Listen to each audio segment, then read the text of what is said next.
pagi teman-teman. Hari ini saya mau ketemu dengan calon vendor kita yang ada di Surabaya, yaitu Pak Yunani. Ya, kita akan ketemu di Probolinggo. Yuk, melu kegiatanku hari ini. Yuk, melu.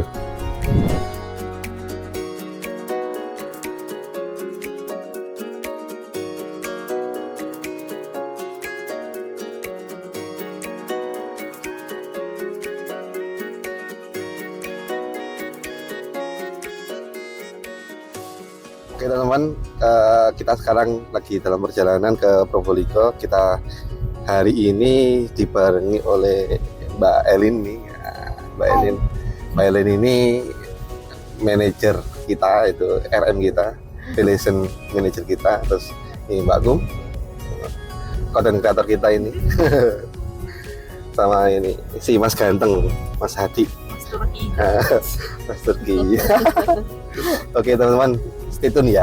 Nah, ini teman-teman, project kita yang pertama PT Cahaya Putra, yaitu Cahaya Listen yang pertama kali di Lumajang ini teman-teman. Nah, ini project kita pertama, karya kita pertama ini di Lumajang. Saksikan terus nanti karya kita yang ada di Probolinggo, karena kita hari ini sekalian nanti nyombangi proyek yang ada di Probolinggo.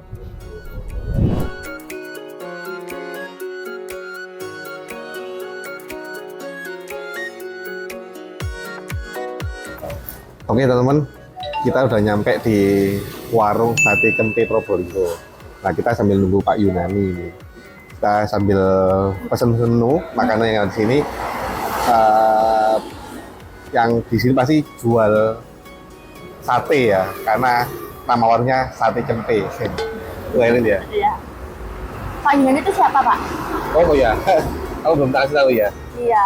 Pak Yunani ini calon vendor kita dari Surabaya yang bergerak di bidang atesis. Jadi kita kan proyek kita yang akan kita kerjakan besok ini posisi ini 20 hektar lebih, kurang lebih 1.700 unit lebih.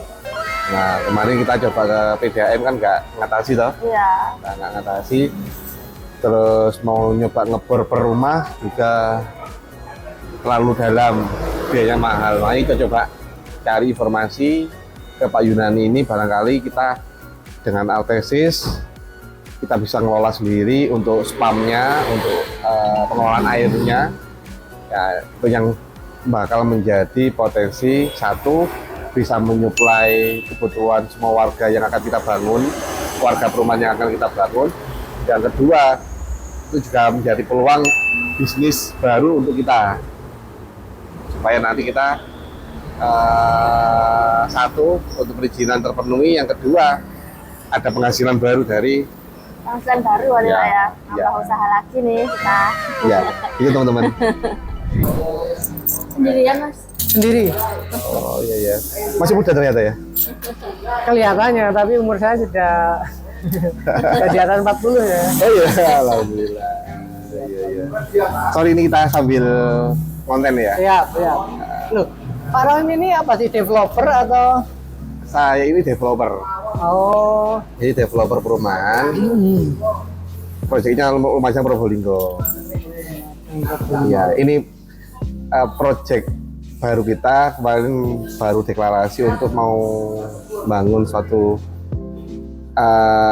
konten ya. Jadi, kita kan selama ini kan cuma di dunia offline terus. Ini baru pertama kita buat konten. Gitu. Kan ngomong ini kan posisinya kan kita ada agenda besar, yaitu proyek 20 hektar. 22 hektar sih, 22,5 ya. 22,5 hektar. Ini rencana untuk kurang lebih 1.700-an unit. Nah, kemarin tanya PDAM itu nggak ngatasi. Mengatasi sebagian gitu ya? Atau? Debitnya nggak pas. Kan dari Suakambang turun ke Tempe, dari Tempe pun juga ya jaringan yang terdekat itu ngatasi ini ya. Debit airnya kecil. Debitnya nggak ngatasi. Tambah project percuma, airnya kecil. Nah, ini lebih ke yang kayak rumah subsidi itu bukan? Subsidi ya? Subsidi ya? Subsidi. kayaknya akan lebih gampang karena customer saya kan beberapa itu rumah subsidi semua. Dan ini kan berarti kan belum jalan ya. Nah kemarin customer saya itu ada yang dia sudah jalan, sudah dihuni 184 unit, baru dia minta untuk di-bor. Jadi istilahnya maintain di awalnya itu nggak bisa di-plan di awal. Tapi ini jadi pengalaman juga kan, misalkan kita untuk sharing, kedepannya harus bisa ngambil dari pengalaman mereka. Iya, makanya ini kan mumpung ketemu jenengan yang hubungan dengan ATSIS, kan ada potensi potensi pendapatan atau usaha baru ini, bisnis baru. Iya. Yang mana kan dengan 1.700 kan cuma pakai toh Pak. 1.000 tahun wis isok kan diping ya. Iya. Jadi barangkali makanya kita sering buat konten sudah ini. Jadi langkah-langkah dari awal kita pembangunan, dari awal pembebasan, perizinan, sampai nanti mulai bangun kita akan dokumentasi di situ. Yang jelas kalau untuk developer itu sebelum-sebelumnya kan saya juga nggak terlalu menanya mereka bahwa nanti kan ada namanya izin komersil, karena apa? Itu nanti akan resell lagi kan oleh.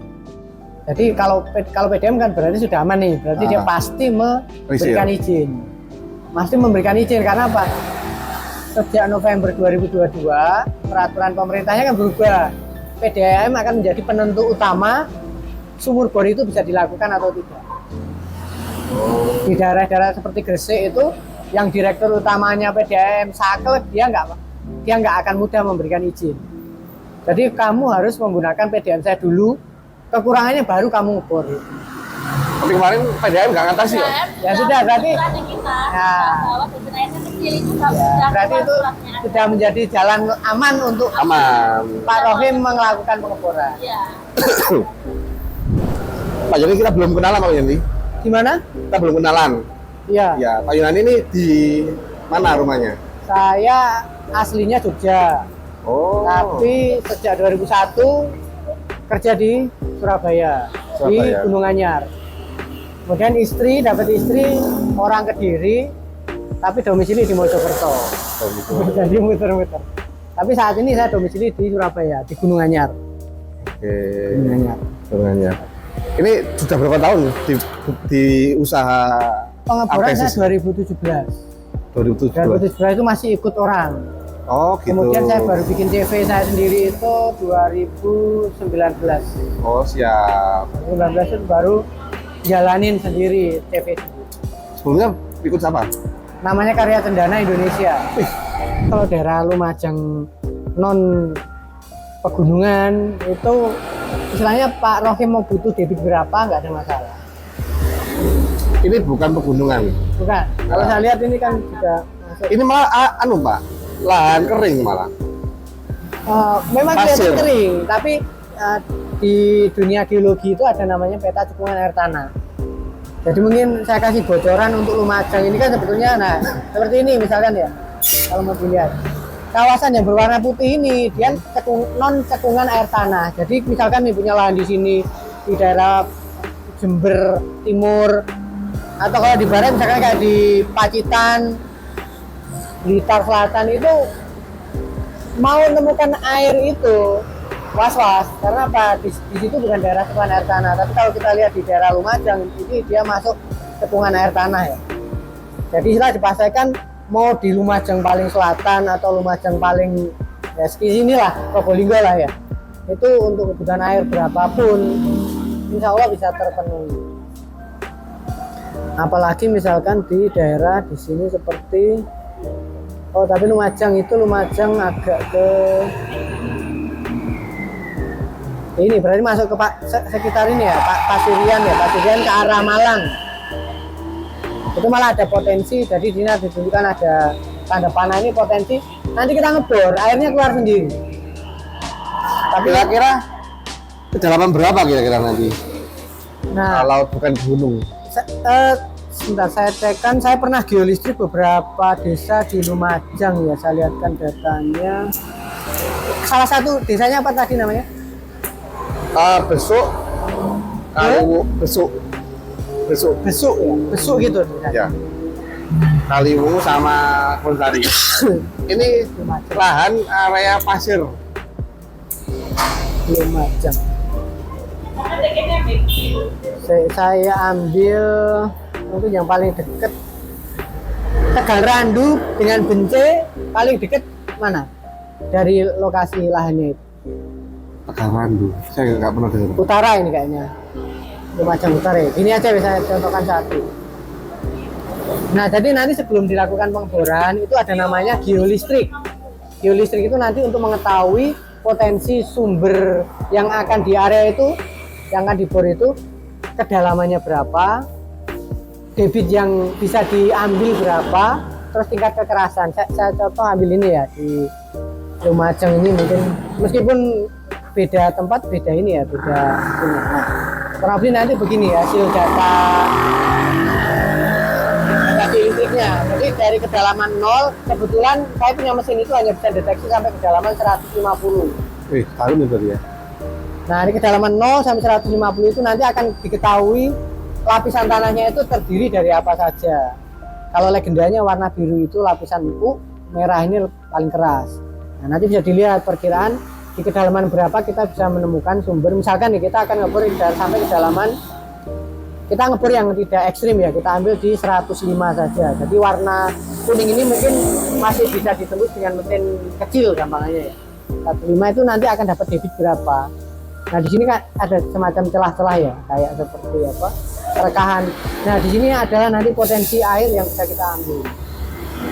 Jadi misalkan nah di titik ini kita secara saya nanti memberikan konklusi untuk titik A itu kita harus ngebor minimal 135 di poin ke berapa, misalkan 6 atau 9 ya. Nah, nanti debit yang bisa diambil dari estimasi geolistrik ini kita taruhlah misalkan kita tulis sekitar kedalaman 60 sampai 100 ya, berarti 4 liter per detik.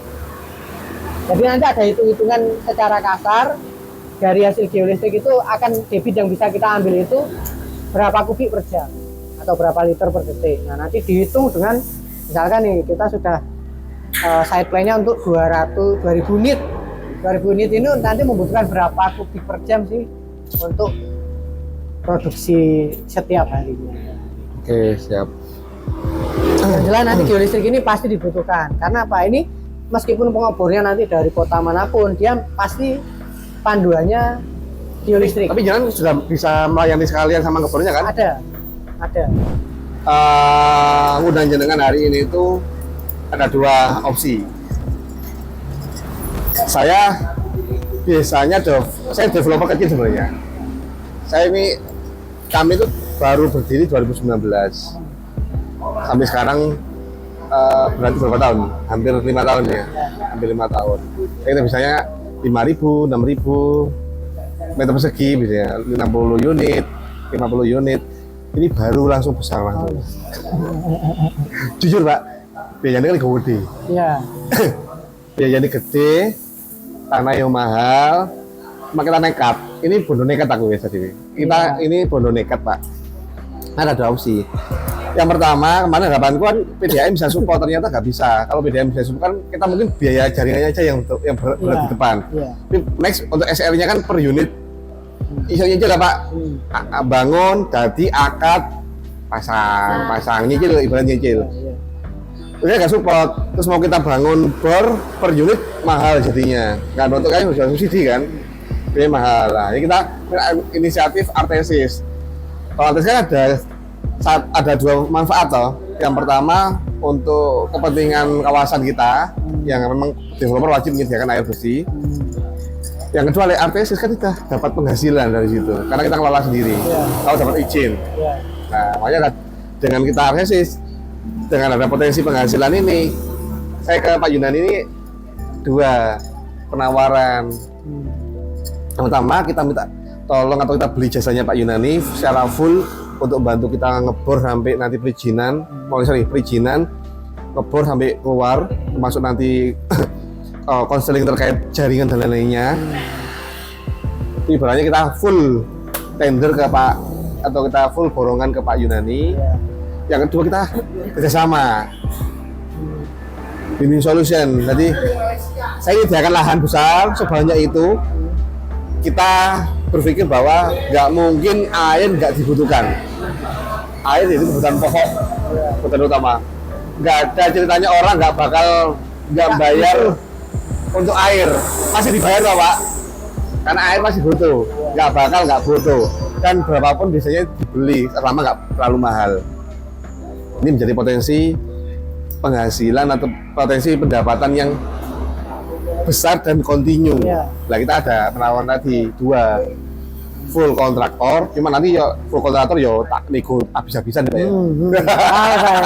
Tapi ini cara penghabisan karena kita sadar diri kita developer baru yang levelnya itu nggak sampai 1 hektaran jadi langsung 22 hektar.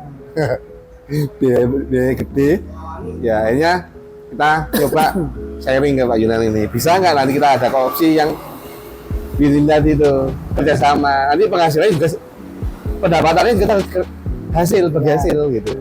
Ada kemungkinan nggak? Mungkin langsung aja untuk yang opsi kedua ini kemungkinan akan susah karena apa? Gitu. Untuk distribusi air itu akan menjadi satu perizinan dengan pengelolaan developer. Oh gitu. Jadi dia tidak bisa dipisahkan seperti misalkan nih, Pak Rohim hanya pengelolaan rumahnya, terus PDAM airnya dikelola oleh PT lain. Ini akan menjadi hambatan nanti di belakang. Karena ini sudah terbukti beberapa. Oh nggak bisa? Nggak bisa.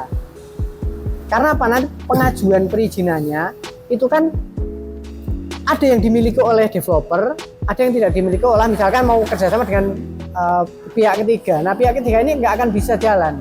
Karena apa? Dia tidak punya perizinan yang dimiliki oleh developer. Mau nggak mau berarti harus merging. Merging otomatis kan nggak bisa ya.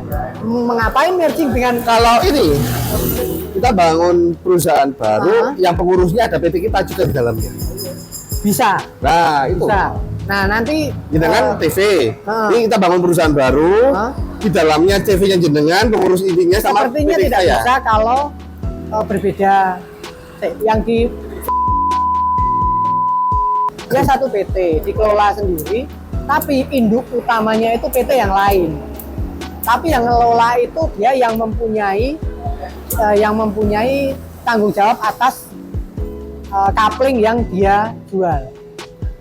Jadi tetap tidak bisa dua perusahaan mengurusi 2 hal yang berbeda, satu perumahan satu air, nggak bisa. Tetap mau nggak mau nanti satu PT itu mengelola perumahan dan termasuk IPAM-nya itu tadi. Gitu. Dan nanti ada satu namanya izin komersial. Nah izin komersial ini yang saat ini rata-rata belum dimiliki oleh developer-developer di Jawa Timur.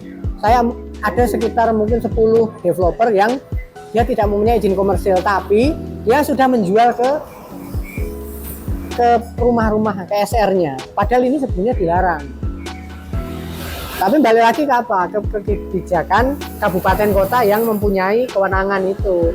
Nah, yang dia setiap bulannya membayar pajak air ke pemerintahannya. Dan pemerintahnya menerima. Taruhlah membayar pajak ke pemerintah developer itu 100 juta, tapi dia menjual ke customernya itu hampir 1 miliar. Dan itu misalkan nih pemerintahan kabupaten tidak terima, ini akan menjadi masalah besar. Termasuk Karena nggak ada izin komersil. Betul. Dia hanya punya izin SIPA. SIPA punya dia, tapi kan untuk sebenarnya itu penggunaan yang tidak untuk di resale, dijual lagi. Oke teman-teman, itu tadi kita bincangkan dengan Pak Yunan, calon vendor atau calon mitra kita di bidang artesis dan air.